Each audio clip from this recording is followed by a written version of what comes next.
When this building opened in September 2019, it was packed.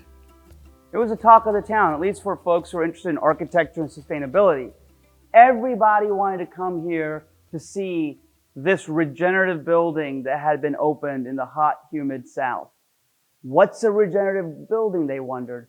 So they came here. They came here for events. They came here for tours. They came here just to see it.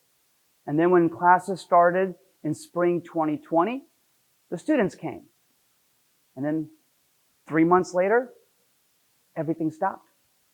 We had the COVID disruption, and this building went from being buzzy to empty. Everything became empty. The streets were empty, the stores were empty. There was this weird pause that none of us had experienced before. And that pause just kept going. So we asked people who were familiar with the building about what their thoughts were.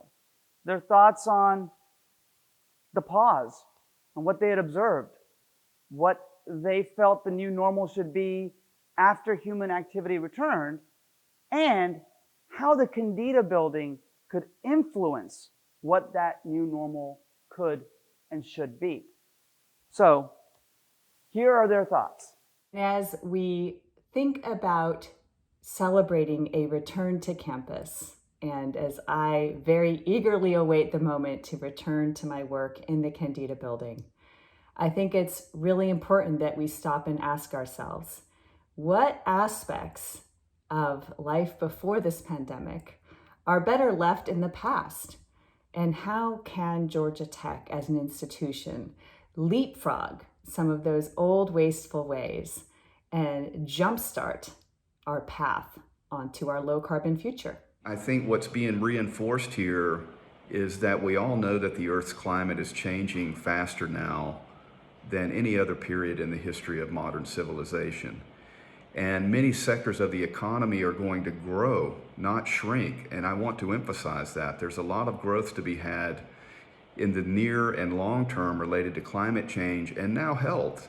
So the message that I'd like to share with everyone is that the design and the responsiveness of the built environment is the basis for creativity, invention, and entrepreneurship.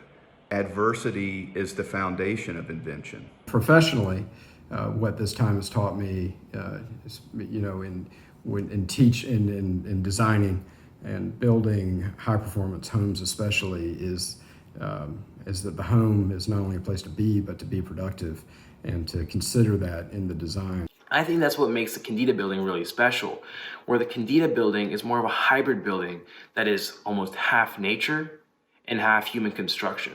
What we see within this building is this integrated design and open space combined with this theme of biomimicry found throughout the building that makes it different and sets it apart from these customary buildings. In light of the pandemic, I think there will be a demand for design strategies that promote human health. As we all leave quarantine, we'll be more aware of our surroundings. Can I socially distance? Where can I wash my hands? And do I have access to fresh air? The Kendeda Building for Innovative Sustainable Design, as well as the Living Building Challenge, have always taken these factors of human health as basic tenets of sustainability. The operable windows in the Kendeda Building, which are throughout the entire building, provide cross and stack ventilation. The direct outdoor air system still provides fresh outdoor air when the windows are closed. There are also opportunities to move classes outdoors to promote social distancing while also being in an open air environment. There is a lab on the roof garden, as well as informal learning spaces under the porch. There is flexible furniture in both spaces, as well as throughout the interior of the building. This flexible furniture will allow Georgia Tech to reconsider their class sizes, as well as how to socially distance. Social distancing and other measures may wane as we continue to flatten the curve, but the way we view buildings may change forever.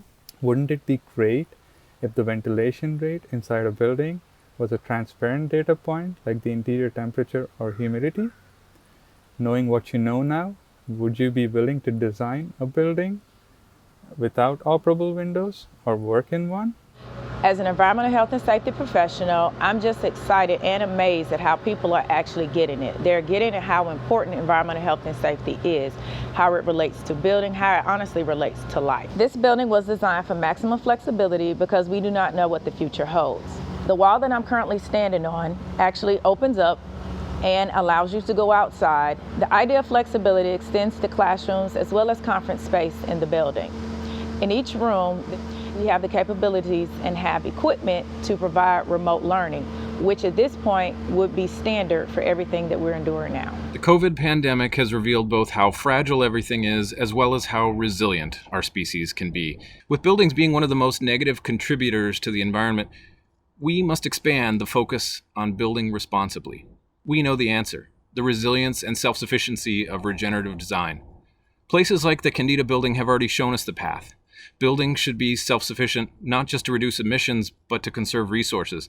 They can support human health, not just for increased productivity, but to reduce exposure to chemicals of concern. Our new normal can be regenerative design that supports environmental and human health. With regards to the environment, I feel like that's the real silver lining to this experience, has been to see how quickly we can affect air and water quality. But with everyone staying at home, definitely transportation has gone down, which has reduced carbon emissions worldwide. I was talking to my mom this morning, and she mentioned that people living in North India can now see the Himalayas, which were obscured from view due to pollution for the last 30 years. As phase 1 came by, me and my friends went fishing to the lake, and we thought we'd be the only ones coming out of quarantine doing something along those lines. But it looks like everyone had the same idea. The parking lot at our local lake was actually overflowing, which is the first time I've seen that happen in 18 years. We all took nature for granted. We didn't realize how much we missed being outside and being surrounded by nature until we were forced to be indoors. I am sitting in the long linear park that extends from kind of east of Midtown all the way to Decatur. This has been my family's oasis for the past couple of months now. You know, my husband and I, obviously, when we moved here, we moved here for this place because of the proximity to it. But we could have never imagined what it was going to mean to be so close to a neighborhood park like this. As Atlanta becomes an increasingly dense and urban city, we can't underestimate the importance of these small neighborhood parks. It is not lost on us that this is a privilege and that not everybody has immediate access to a place like this. And I think that's something that we as a community need to reassess and prioritize. Thinking about our campus, you know, starting with the Kendeda Building, but certainly with the Eco Commons that are currently in construction, that's where we're headed. We are prioritizing our community's ability to get out and to take a breath. So one thing that I find really inspiring about the Kendeda Building is its frequent incorporation of green space. And we also have the entire building itself that follows the slope of the little hill that it's sitting on, and that it's built to respect the natural flow of water, the natural way the sun moves around us, and also how plants just grow about in our area. We should figure out how we are serving ourselves and nature when we build something new, and whether there's actually a need to build something. Can we use existing materials instead of making something from scratch? Can we recycle? Can we repurpose something else? This pandemic has been devastating for our economy. There has just been a lot of job loss. There's still a lot of construction. We're still building things. We're still improving our infrastructure. In fact, it's an opportunity to improve infrastructure. Knowing that, how do we get more local jobs, more local representation in our construction process? Through the net positive waste imperative is a requirement to salvage construction materials, take them from those garbage from another project being demolished, repurpose them and save them as new, extending their life cycle. That salvaged economy, not only does it create jobs from the folks who have to collect those materials from the demolition and then carefully maintain that, We then have the local jobs that install them into new projects. This pandemic has created a panic in my household because we are bottled water drinkers. And it made me think about, why do we rely so much on bottled water when we have water out of our taps every day? It makes you question, why do we depend so heavily on bottled water? However, there are times where even the tap water is not great. There are times when there are boil water advisories, there's things that's going on with the local tap water that causes us not to have regular tap water. When I connect that to the Kendeda Building, I think about that once we get our water permit, we're able to collect rainwater from our solar system, and we can take that water and make it potable water. I'm a water treatment expert, and I've noticed actually how city infrastructure has impacted drinking water resources. This right here is a water treatment skid, and what it's doing is harvesting rainwater and changing it and creating drinking water, and in return creating redundancy. When I think about this and what it's doing right here for this one building, I think about, well, what if it was on a larger scale? What if it created water? We had one of these in hospitals, in central buildings, in schools, in small communities, even large communities. Now that we've been sheltered in place at home, we flush the toilet a lot. Our water bill has increased significantly just because we're at home more.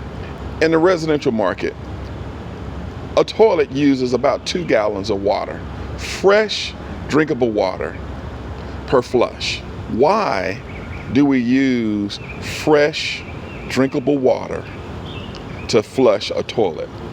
It makes no sense.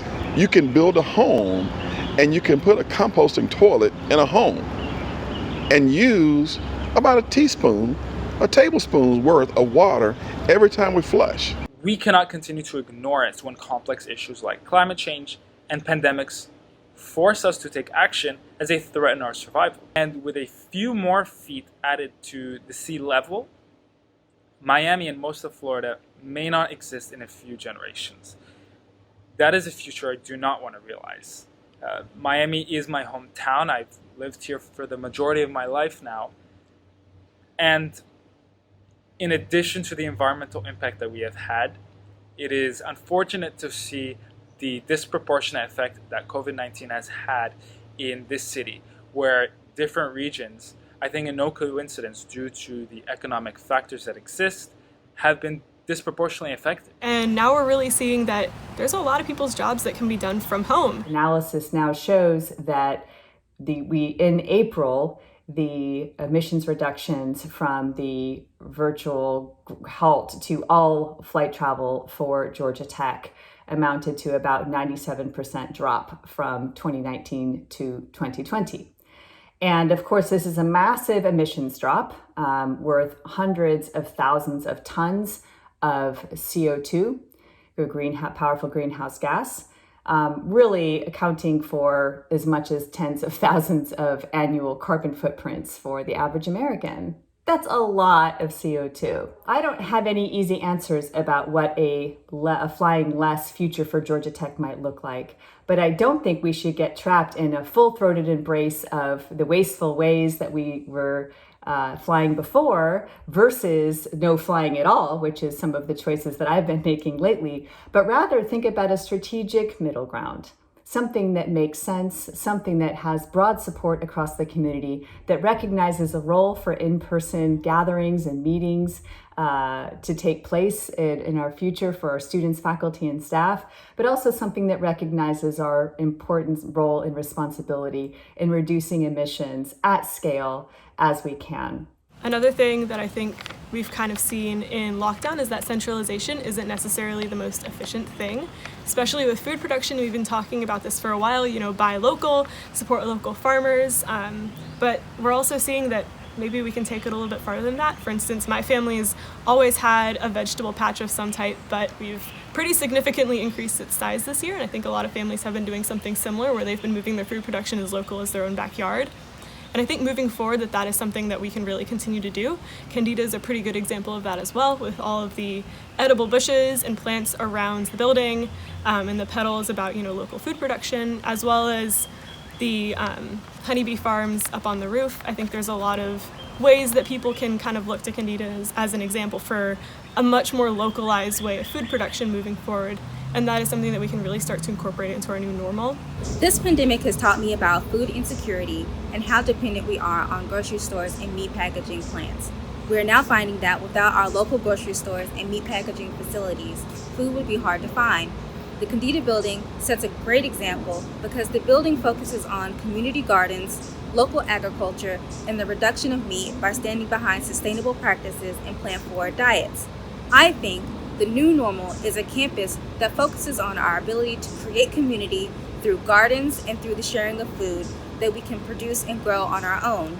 In the end, we can probably reduce the demand for meat, the amount of methane gas released from livestock, and emissions from delivery trucks. I think this could help us realize that if we take care of the earth has a way of providing and taking care of us in return. As we move into a new normal, it's important to remember that small actions can have big impacts when a group of people work toward a common goal. The other component of this is the power of community itself. And it's important to remember the role of the built environment in strengthening communities and helping create community identity. And the Kendeda Building fosters a special community on the Tech campus. The building is really unique because it takes such a strong position relative to sustainability and resiliency. And in the way the building itself has a value system that helps impact, shape, and inspire the community that the building fosters with all the people who spend time there. When we all go back to work or school, we should remember that each of us individually have great power to lead the way to a healthier and more resilient future. And when we join in with the many communities that we're part of, that impact just expands exponentially and is magnified beyond belief. I think that a new normal is not necessarily a bad thing, and that we've been doing a lot of things in the past that we're learning now are maybe not necessary and not the best way to do things. Regenerative design is a great paradigm to base our new normal on. And the Kendeda Building is timely and exemplary in demonstrating that as a society, we have a choice in how we respond to crises, and that we can tweak our habit loops for more desirable outcomes. It may have been built to inspire the building industry, but I think the Kendeda Building has inspired a lot more people. You've had an opportunity to hear from a diverse group of people about their observations during the COVID pause, their hopes for the new normal, and how they think the Kendeda Building can influence the new normal.